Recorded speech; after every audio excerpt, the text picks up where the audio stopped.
Hi there, Rick here. So I'm just at the tire stop here in Vancouver on Victoria Drive.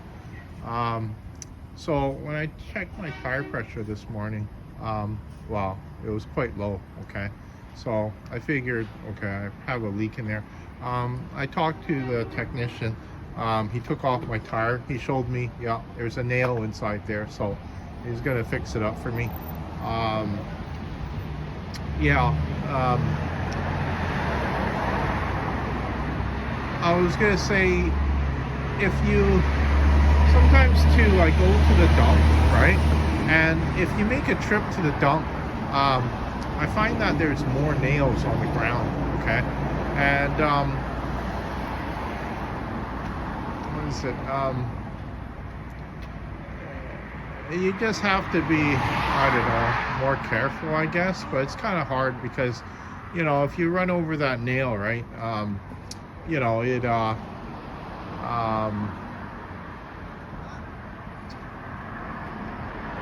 have to, bring it in, have a service technician, take it out, right? Um, and uh,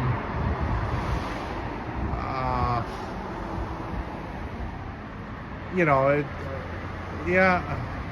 Sometimes too, I find it hard to believe. Like, I mean, the nail has to be sticking up in order for you to run over it, I think, right? Because if it's lying on its side, right? If you run over it, okay, it's just going to do nothing. It's not going to stick in, right? But if it's sticking up, yeah, you're going to run it over, and, it's going to cause a flat, right? So it probably dropped about, let's see, God, I think it dropped about 30 psi over the past couple of days. So it was leaking a lot of air. Okay, air coming out of your tire. You have to get it fixed.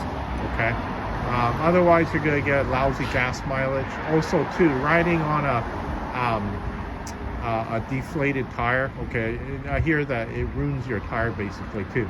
Okay, so you have to get it fixed. And I think the technician's taking off the tire off the rim, and he puts a patch inside. Okay, and that's the I think the proper way to do it. Okay, the professional way to do it. Okay, the back rear tire. Okay, it's off the vehicle. Okay, and he's, like I say, he's taking the tire off the rim right now. He's going to fix the leak, right?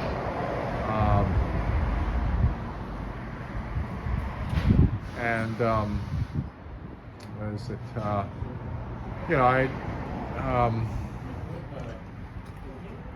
I didn't really quite notice it when I was driving. I noticed it when I guess when I was coming up to my vehicle one morning, right? And I noticed it looked kind of low.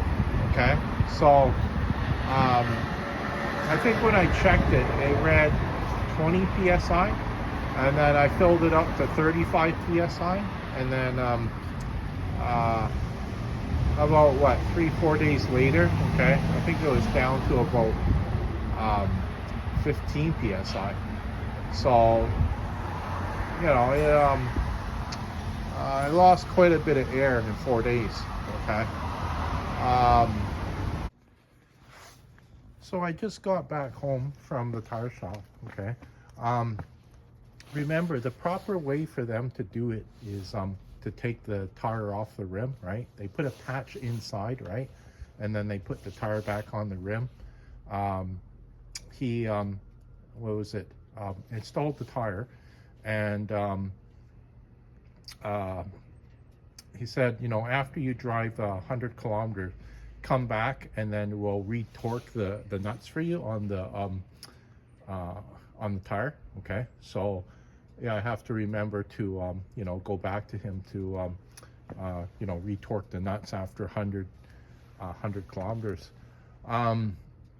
That's the proper way to do it. Okay, because I also seen them was it take off the tire, and then they don't take the tire off the rim, but they use some sort of glue, and then they run a kind of like a poker through the hole, and they stick some sort of plug into the hole, okay?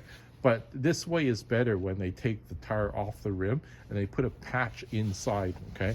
It costed me $39.20. That's with the tax to get this fixed, okay?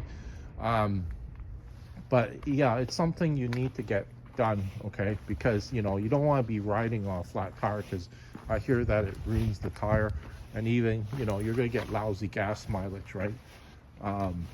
And then you have to remember too, if it was a front one, okay, it's underinflated, it might even cause you to lose control of the vehicle and crash, right?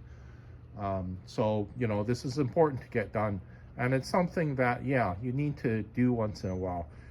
Check the proper tire pressure inside your tires, and then, you know, you get good, you know, better proper gas mileage, right?